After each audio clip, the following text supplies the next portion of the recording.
That one's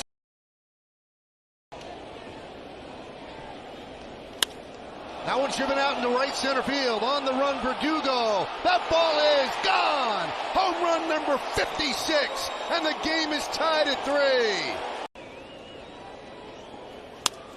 High fly ball, deep left field. There it goes. See ya. Number 57. Aaron Judge 4 away from Roger Maris.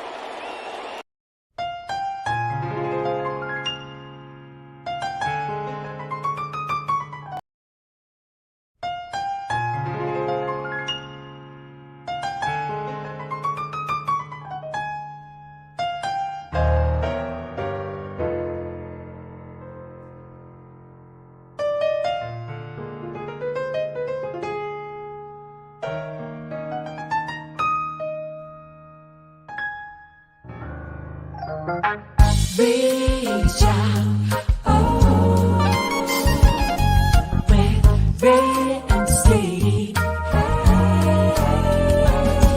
Reach out, with Ray and Steve.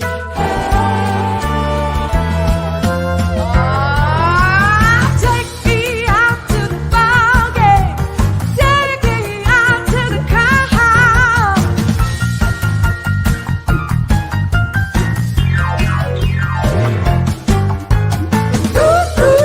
For the home team. If they don't win, it's a shame.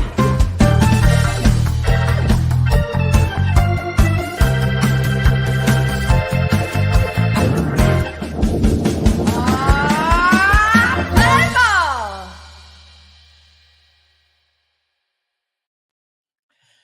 Hi, everybody, and a very pleasant good evening to you wherever you may be.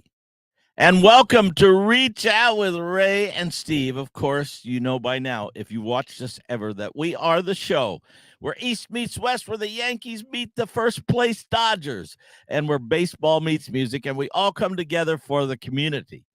All right, everybody, let's bring in our buddies, my buddies, Steve and Ray. Are you guys there?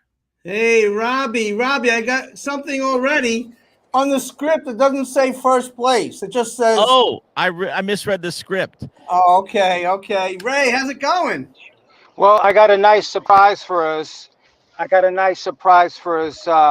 We have a very special guest, the gentleman that won an Academy Award for the Green Book, Nick Valalengua. How do we say it? Valalonga. Valalonga. Okay, and he won the. Let's get it right. I won 2 Academy Awards, not 1. If we're going to talk about it, let's talk about it. Tell him a little bit, Nick. Best screenplay, best picture, Green Book. About Nice. the story about my dad, Tony Lip. Bravo. I got the Yankee awesome. crowd. That's great.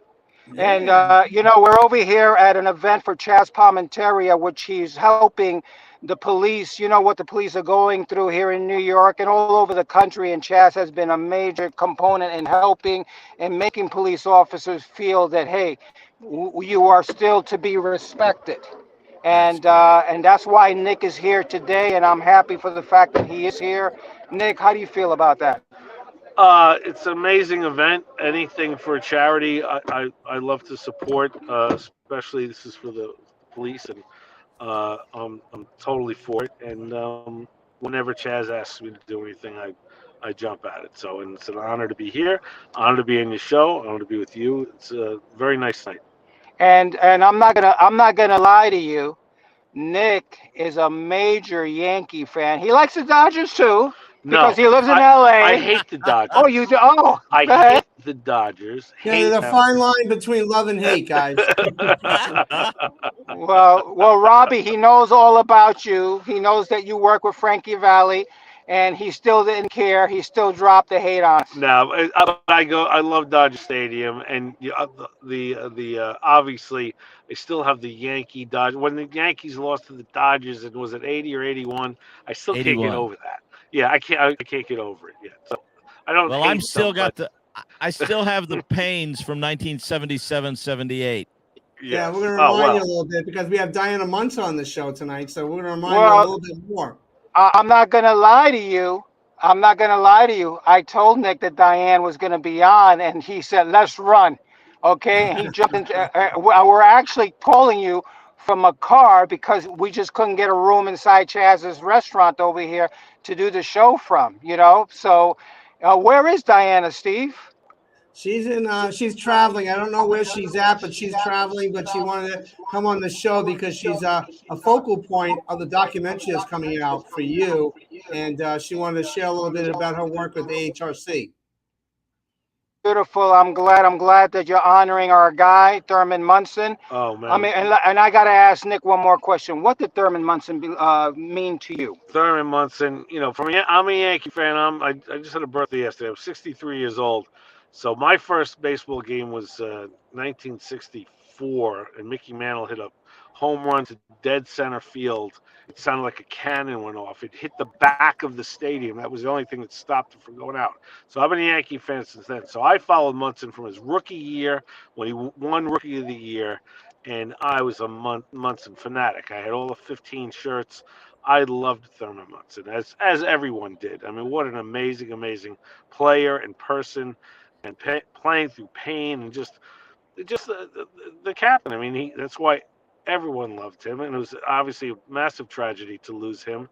And I still have my Munson shirts. So when he mentioned that his wife was going to be on, I said, let's go. I would have did it for him anyway, but. And look, it's beautiful that in my line of work, I get to meet the Frankie Valleys. I get to meet the Robbie Robinsons. I get to meet Nick, and a man who won 2 Academy Awards. I mean, come on. And then I get to say that I'm friends with Diane Munson. Dude, who has it better than me? Fantastic. And so in essence, thank you, Steve, for opening up this channel for us to be able to share, that I can share Nick with the world today. Well, so makes nice. me feel so good. Let me ask Nick a baseball question. Sure. So, Aaron Judge, is he going to do it? Oh, are you kidding? I mean, I think everyone knows he's going to do it. It's tremendous. I mean, how quickly he's doing it. And I was at, when the Yankees were in Anaheim, I live in Los Angeles. So I went to 2 of the games, and I saw him hit his 50th at the game. And now, is he at 57 now? Is that 57, yeah. He hit 2 last night. Yep. Right, and I happened to fly in just now, a couple hours ago, into Jersey. So I'm hoping to get to some games and maybe see the one. I mean, it's an honor, Roger Maris, to be in that category. Hey, Nick, It's I know a bat boy that could get you some good tickets for the Yankee games coming up. Well, that's already been discussed, number one. And number two, Nick, look, I got to cheat on this one. Okay. Could you tell us just a little bit about the movie that you're shooting here, that you're going to be shooting here this fall? Well, we're going to shoot a movie in New Jersey called That's Amore. It's a romantic comedy with John Travolta.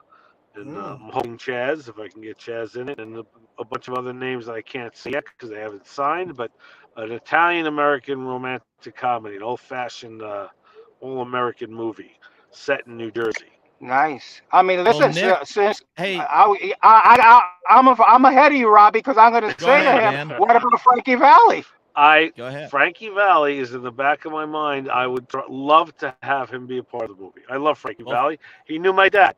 If you saw Green Book, my dad was Tony Lip, who worked at the Copacabana, eventually went on to be on The Sopranos, but he knew Frankie Valli very, very well, and I'd be honored to have Frankie Valli be part of it. So we'll see. I was impressed in Green Book, by the way, that they used Frankie Valli's version of one of those Christmas songs in one of those scenes. Yes. Well, I had a big part of that. I love Frankie. I bet you did. Well, guys, hang tight. Diana Munson just called in, and Ray, I know you're great friends with her for so many years. Diana, you there?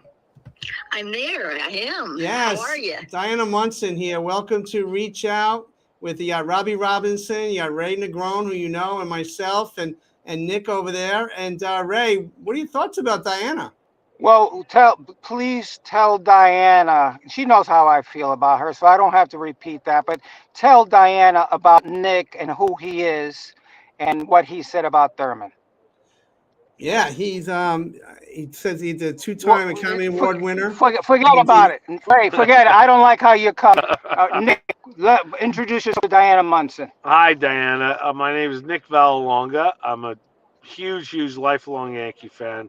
I was telling her how much I loved your husband. From his rookie year, he was my favorite. I had jerseys from him, and I just respected him and loved him, and so we still talk about him. We always talk about him all the time. So he's remembered. He's never forgotten, and it's an honor to meet you over this show and say hello. And tell Diana about your accomplishment. I did a movie a couple of years ago called Green Book. It was a true story about my father, and it won Best Picture, and I won Best Screenplay and Best Picture. I won a couple of Academy Awards for it. So if you get a chance, you want to see it. And in Green Book, if you guys remember, I have Roger Maris hitting a home run in the World Series of 1962. They're watching that Right. on the television. Yeah. Right. Yeah.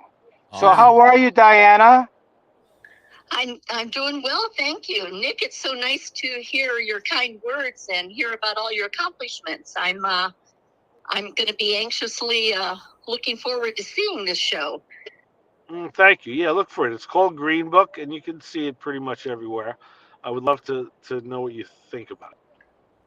Well, I look forward to finding it and watching it because I enjoy anything to do with anything with sports. And Roger Maris was one of my favorites, so even that will be a thrill to see that. Yes. Well, Diana, the bottom line is it's so good for you to join us in the show today. I'm thrilled, and thank you for what you did in the documentary, and, I appreciate it. Well, everybody knows how I feel about you, so just like you, I'm not going to repeat it, but you know that you're a big part of my heart, as you were Thurman, so we have that connection. Always. Take it, Steve.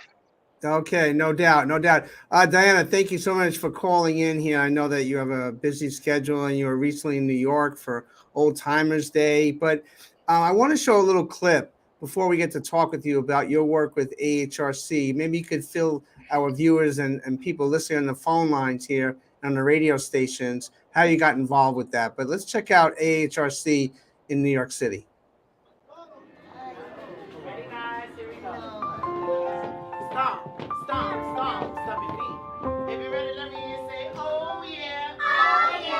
My name is Diana Munson, and I'm happy to be here and happy to represent Thurman Munson.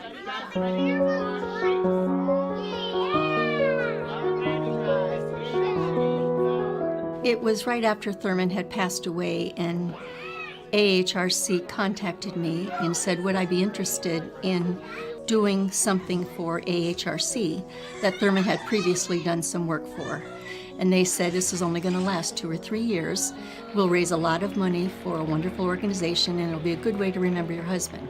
And I was thrilled with both prospects, so I said, absolutely. Well, 39 years later, we're still honoring Thurman and still doing great works for AHRC, and I'm so proud, as is my family.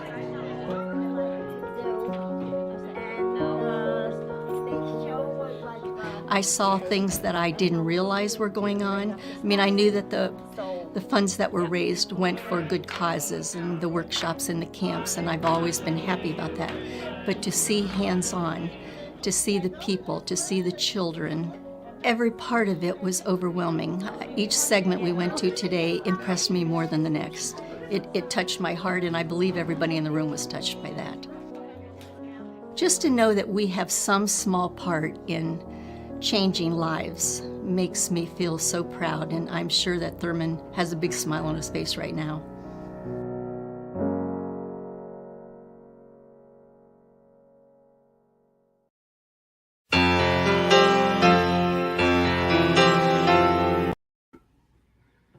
We just played a little clip there, Diana, and a little song that you might be familiar with over the years. And talk about amazing work there at AHRC, now over 40 years. And what does that do for your heart when you see these families, this agency give back in such a big way? Well, you're always happy when you're raising funds for a good cause, but it went further with me when I started attending the workshops, the schools, the camps, the residence that have been built and in Thurman's name. And I saw the joy in all of the faces. Their accomplishments mean so much to them, and for people to take pride in it. Obviously, they're taking pride in what they're doing, but to see your funds actually benefiting all of the residents, all of the people, all of the children, adults, young adults, meant so much to me.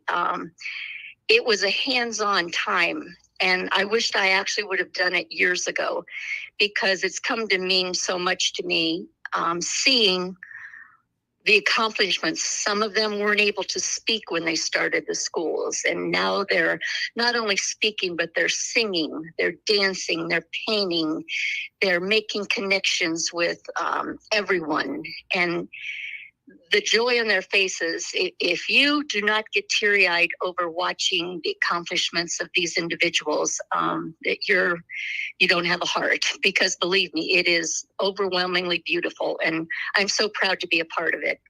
Well, you do such wonderful work, and we have Robbie Robinson here, who's been with Frankie Valli for over 45 years. He's an amazing keyboardist. He's his musical director, but more importantly, he's a Christian man that really brings people closer to God. And Robbie, when you hear Diana talking about this, what are your thoughts?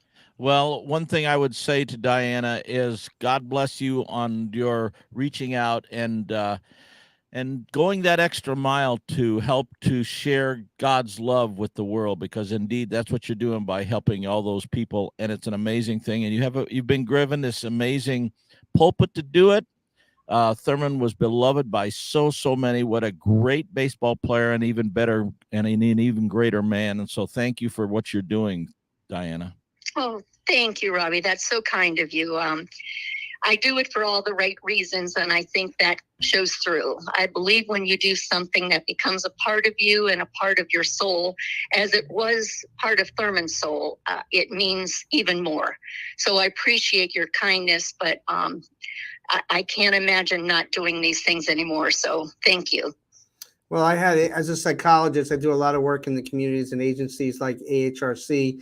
And I had a conversation with them last night. They couldn't be on the show tonight, maybe in the future, but they couldn't say enough wonderful words about the work that you do and the collaborative efforts that you make to inspire so many people in New York City and beyond. So it warmed my heart to have a conversation with them last night, and just to see how receptive you are to us here, but all people in New York and all over, because your husband was inspirational for so many people. And for me, I grew up in the foster care system, and I didn't have the stability of a family. But from a distance, I never met your husband, but Thurman was, an inspiration to me, and different things I did when I was younger and throughout life. That's so wonderful to hear. And I've heard that from so many people. I believe the impact that he's had on numerous people, not just New Yorkers. It's overwhelming to me, the impact that he has had. I mean, obviously, we loved him as a family. We loved him as, we grew up together. So I knew the man from the time he was a little boy. And wow. To watch what he was able to accomplish, and he did things for all of the right reasons, with all of the right things. Never, he would go to hospitals, he would go to foster homes. And, at the time, years ago, when they still had, I don't know if they called them orphanages or what, mm-hmm. But he would appear at those things, but only if the press was not involved, because he didn't want to do it to make people think, oh, what a great guy. Right. He did it because he cared about the individuals. And I think that's what kind of sets Thurman apart from so many people. He always had it in his heart, and he did things for the right reasons. And he has so much love and integrity. And I didn't think people realized it. I always knew the New York fans did, because you can't fool New York fans. Right. They're not, those are people who will see right through you in a heartbeat. But they saw through Thurman the goodness and the kindness and tenderness. As tough as he was on the field, that's how tender he could be with young children, with people in need, people who were reaching out. He didn't have the easiest childhood, and he kept that in his heart and in his mind. So when he saw someone in need, he could almost read through that person. And as Ray knows, Ray and I have talked about this, he was a unique individual. I've never known anyone like him, and I'm so proud to have been able to share my life with him. Well, you know what? As a fan, it went well beyond the baseball field, because when everybody found out he was wanting to fly home to be with family in between games and homestands, and I mean, that is an amazing love for family that you can't replicate with too many athletes. Robbie, would you agree with that? One of the things that struck me about Thurman when I would watch him on the field is he not only gave 100%, he gave 1,000% in everything that he did. And he sounds like he did that in every aspect of his life. Is that right, Diana? It's absolutely right. And his priorities were so unusual. He wasn't the rah-rah guy. Even when Mr. Steinbrenner wanted to name him captain, he was like, no, there's a lot of captains on this field. He said, Mr. Steinbrenner said, no, absolutely. You are the man. You are the leader. He was that to so many people. And that he was that way with his children. He would cancel things to be with the kids. He would take them Halloweening every year. He wanted to give our oldest daughter, when she was born, he said, this is so cute. She was born April 10th. And of course, that was during the season. And he wanted to fly home to see her. And he said, please don't give her a bath until I get home. I want to give her her first bath. Now, great. Imagine a tiny little newborn baby, and the hands of Thurman Munson is really tough. Grumpier than thou sometimes, kind of. And he wanted to bathe that little baby, and so she was a little stinky for the first couple of days till he got home. But he gave her first bath. So, that shows you the kind of man we're dealing with. And he was unusual, believe me. And we've been doing the show Bat Boy with Ray Negron's story and his love for George Steinbrenner, Reggie Jackson, Billy Martin, and Thurman Munson, of course. And in the play, we really learn different things that he loved music. So we have a song. We'll play we'll name that tune for you. Diana, we're going to put a little song on, and you tell me if you ever heard this song before. Fair enough? Only love can break the heart. Only love can mend it again. You've heard this song before. I certainly have. As I said, we have the corn story of the century. We grew up together. I was 10 and he was 12. And so we had a lot of songs that impacted our relationship. And that was one of them. It's amazing.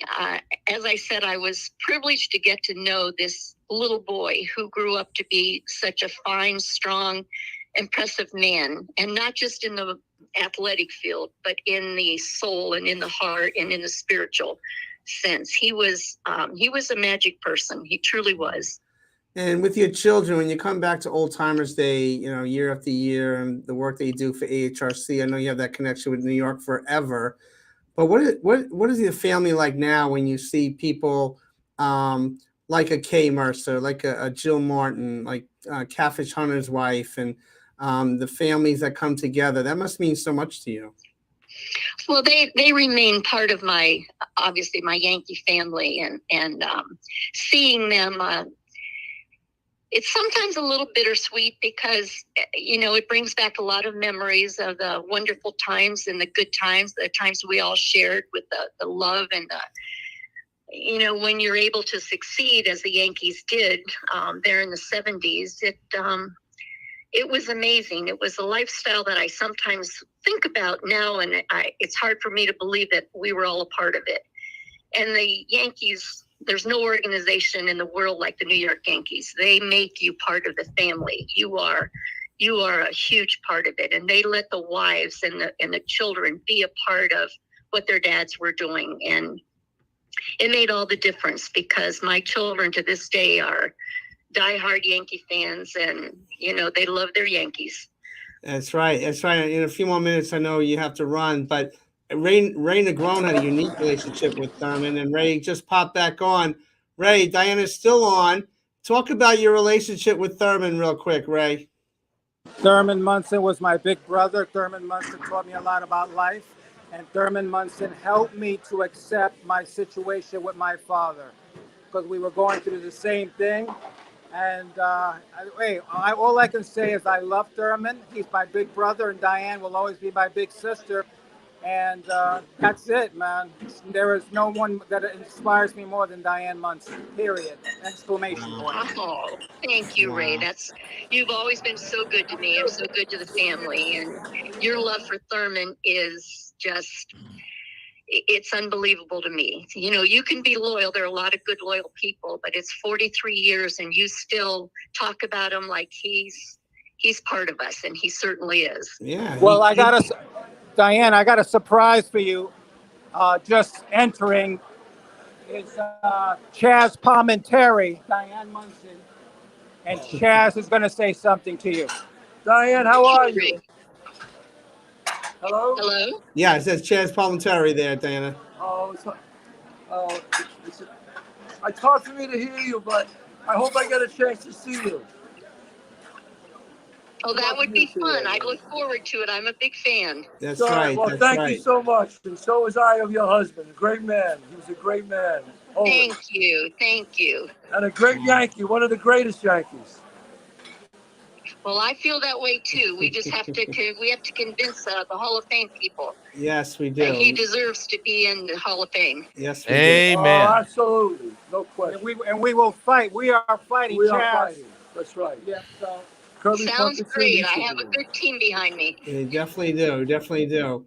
Amazing, Chaz. Thank you so very much Support for for sharing. anything like that, you let Ray know. I'm there. There we go. There we go. Amazing. thank you, brother. I Thank certainly you, appreciate Diana. it. Take care. Thank you. Thank you, Diana. Thank you. I know we're out of time here, but I want to thank you from the bottom of my heart. And I know Robbie feels the same way for you joining us for a few minutes here, sharing your love for your husband and for New York. But more importantly, too, that spirit for those kids through AHRC. God bless you always. Thank you. God has blessed me more than anyone could ever know. So I thank you, and it was a pleasure talking to everyone. Thank you, Diana. God bless. Wow. Thanks. Bye-bye.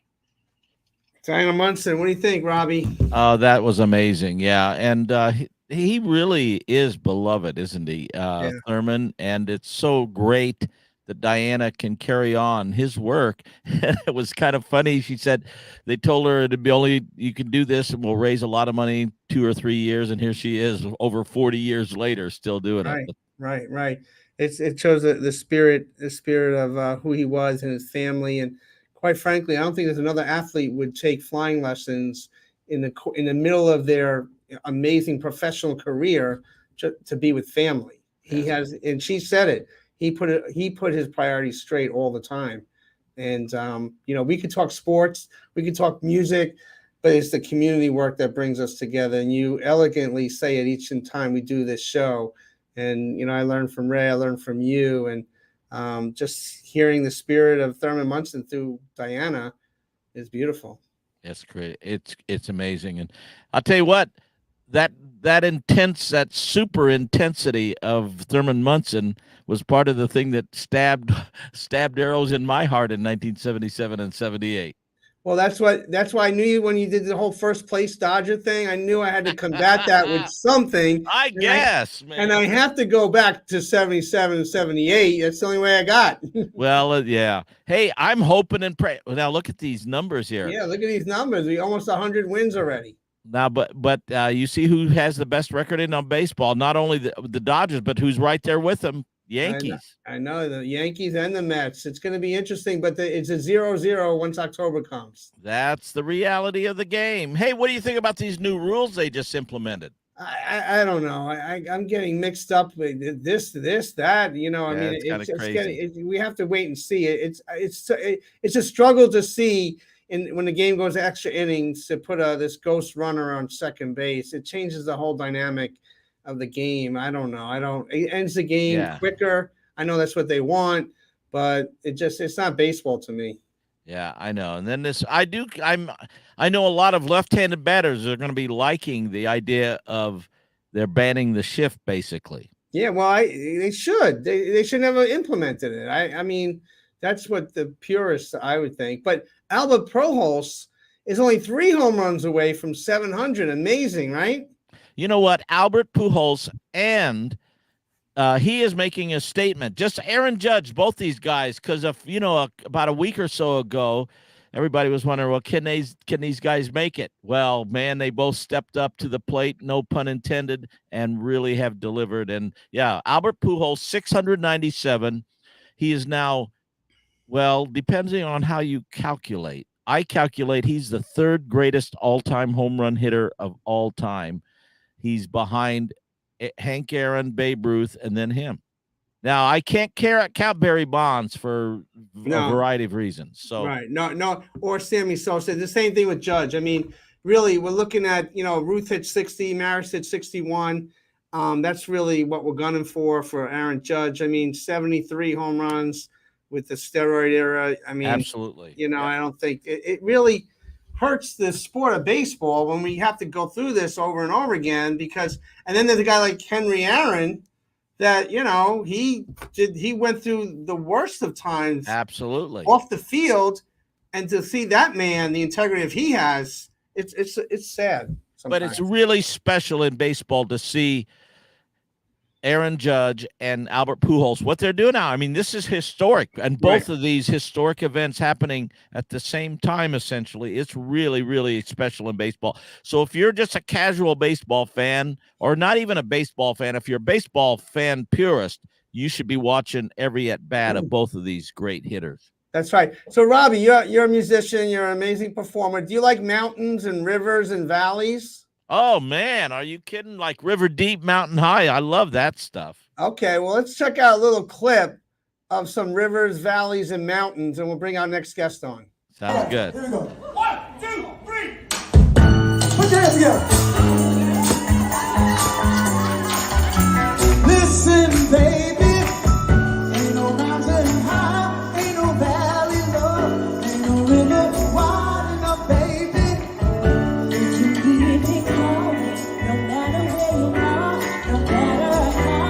Don't worry, baby. Just call my name. I'll be there in a hurry. You don't have to worry.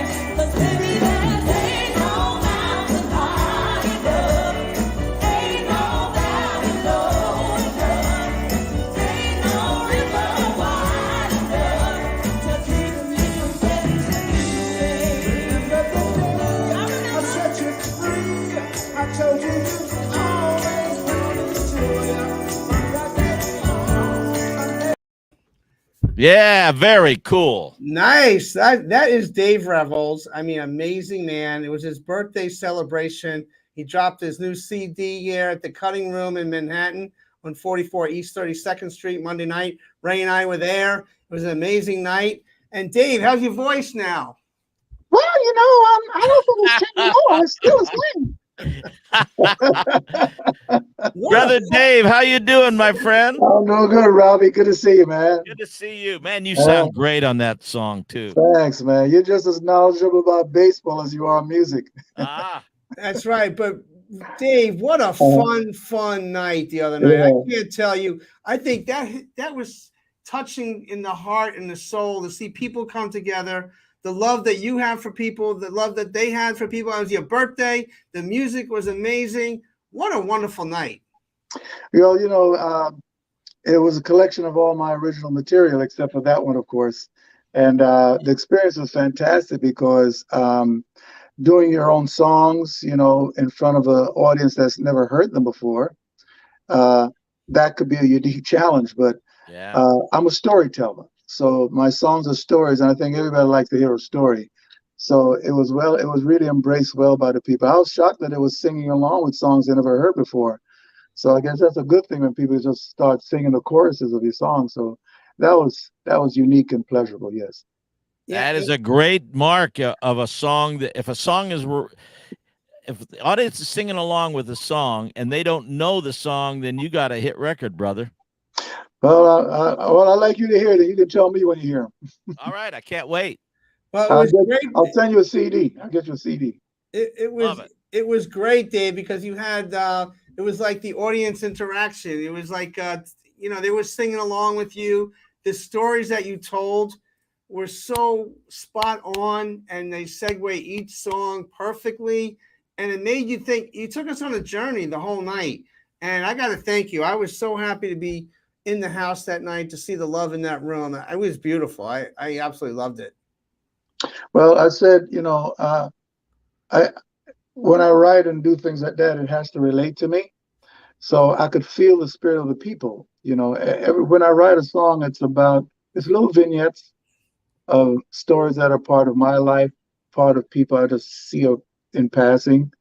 And I guess I just put it to music and go from there, I always say a song is not completely written until you perform it live, because the people put the final punctuation on everything. And that's what Monday night was the people's turn to put their last punctuation on the writing of the song. So, yeah. That's very profound, actually, that the people would put the punctuation on the song. I love that thought. Thank you. Thank you.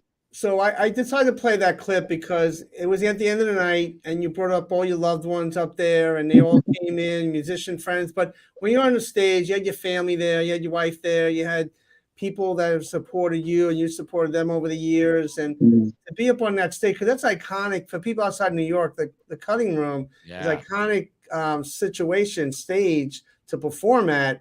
It must have been really a cool thing to go through. Well, yeah, I love Steve. He has a really good, nice rapport with artists that come through the house. I first met him through my publicist, who's now retired, George Dassinger. And I did Jimmy Hayes, the bass singer from the Persuasion. I did his memorial concert there. And that's how I met Steve. And I said, Steve, I'd like to come in and do a show there. And he said, you're welcome anytime. So thanks for his invitation, I was able to bring it there. But yes, it's a very warm, intimate room. And you get to see everybody in front of you. There's no, it's pretty cool. I love the room.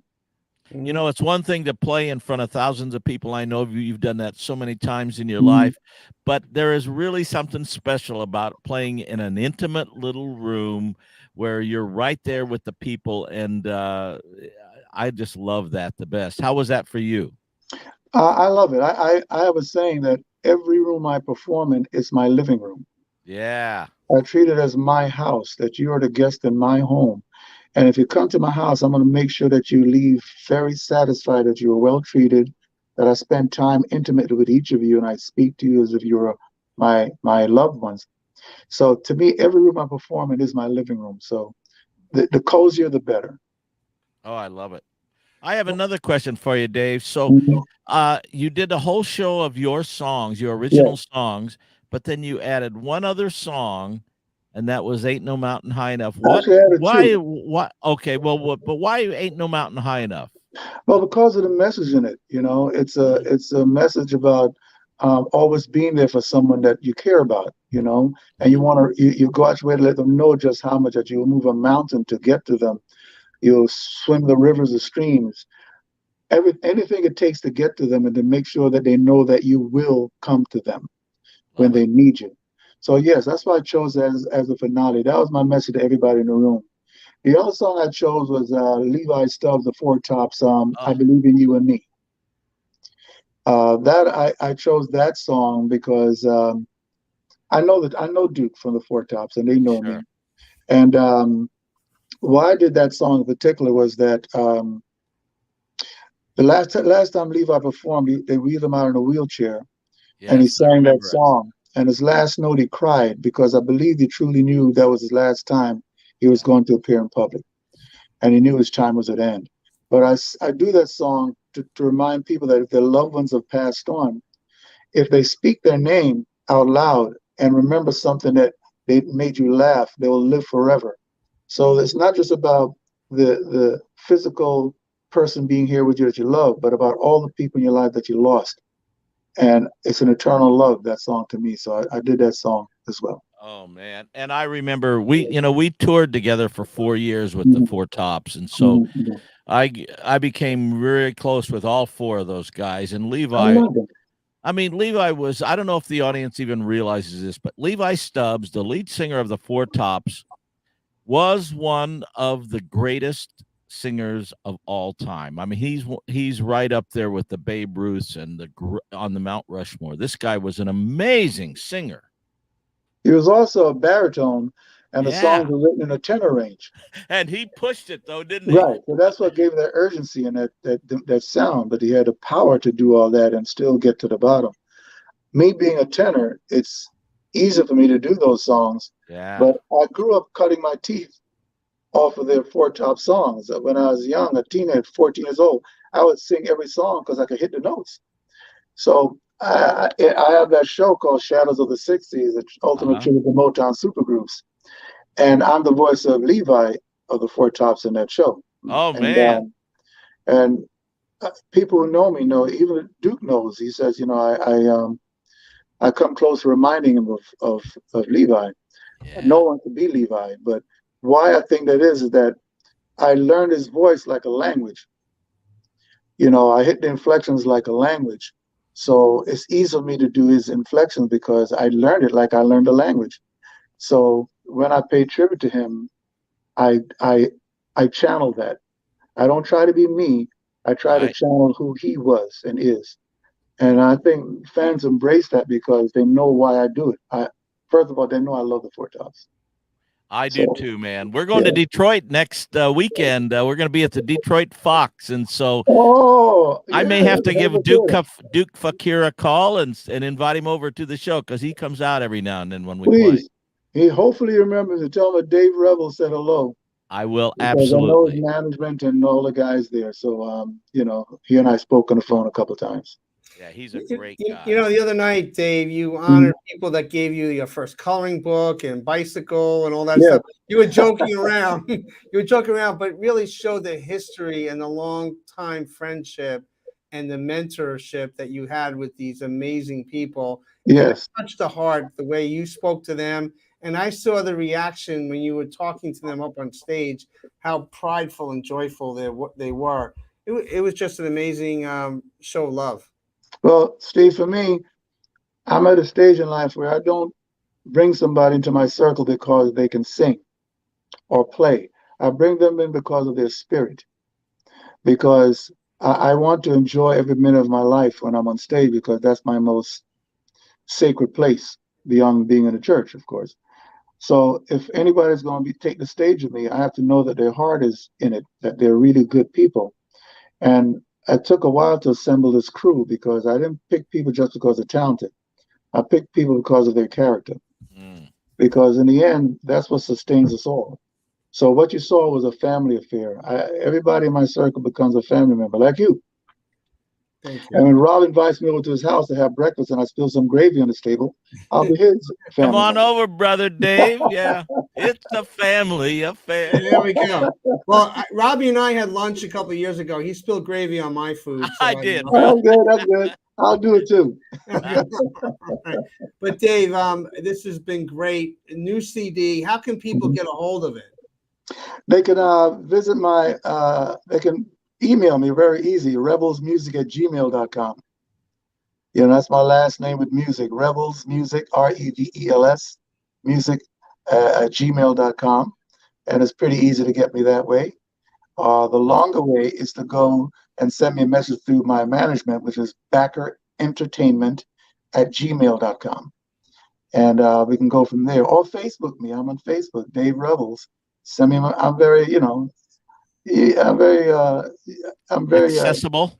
Accessible. There you go. That's the. You know, these days of social media, you can almost connect with anybody, can't you? Yeah, but go out there and get. Last week. Yeah, get Dave Rebels, man.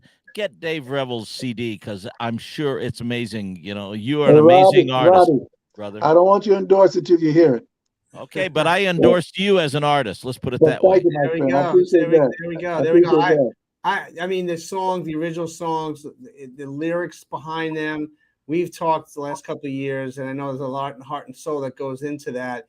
And it was just, I can't wait to listen to all the tracks on there, but you really brought it to life up on stage. And Thank you. On next Monday, you're playing Ray's father for Bat Boy. Yeah. And other songs there at the Yogi Berra Museum in New Jersey. So we can't wait for that. So we are connected, or at least for the next couple more days.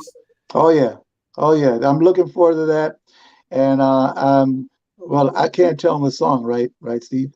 That I'm singing. No, they have to come to the show to So I see won't it. tell them. I won't tell them. But I don't know who cast that whole thing. The casting director must have been drinking that night, because if you cast somebody who's younger than his son, it just doesn't quite match up. Well, you know, when you hear this CD of his, you're gonna feel this life journey, and it unfolded up on stage, and it'll unfold Bat Boy at the Yogi Berra Museum September 19th. Dave Revels is front and center. He plays Ray Negrone's father, and he does a great job with it. Dave, thank you for our friendship. Thank My you for the pleasure. amazing experience the other night, and thank you for the music that I listened to in my car sitting in traffic on the LIE. All right. And Robbie, I'll get you a copy through Steve, okay? I can't wait, man. I All look right. forward to it, brother. Yeah, God bless you guys. God bless, you Dave. guys. Dave Revels, premiering at the Cutting Room. Amazing guy, amazing musician. But Robbie, you got something coming up real soon too, don't you? You know what? This is, and Diana was talking about, a labor of love, essentially. And this is a labor of love for me. I'm from the large metropolis of Litchfield, Illinois. It's a little bit smaller than New York City. It's 7,000 people in southern Illinois. And my brother and I are going back there with the Robinson Brothers Homecoming Concert, Litchfield, Illinois, on October. We're actually having two concerts, October 7th and October 8th. And we're doing this as a fundraiser for the St. Francis Hospital there, which not only supports Litchfield, but that whole surrounding area. I'm taking back an all-star band. As a matter of fact, I even have some clips of some of the people here. I'll show you. Let's see who we have. Let's see who's coming. Who are coming to Litchfield. We're going to Litchfield, baby. Hi, this is Sarah Nimitz, and I'm going to Litchfield. She's going to be one of the stars, and you know how hard it is to get Sarah Nimitz to go anywhere. This is an international young star. She's a globetrotter, big time. And if it was just Sarah Nimitz, it would be an amazing show, but it's not just Sarah Nimitz. Guess who else is going to be there? Hey, everybody. Dr. J here. I'm heading to Litchfield, and I hope to see you there soon. Wow. Dr. John, one of the greatest trombone players in the country. He's played with everybody from Ray Charles to Frankie Valli. And if it was just the two of them, I'd have a great show, but I have even more. Check this out. I'm Steve March Torme, and I'm going back to Litchfield. See you there. Wow, he's got that little thing going on there. Oh, man, and Steve March Torme, who's been on our show, hasn't he? Yes, great guy, yeah. And he's a great artist, and I know that you can anticipate I have even more people coming on. Who else do we? Hello, this is Richie Gajate Garcia, and I'm coming to Litchfield.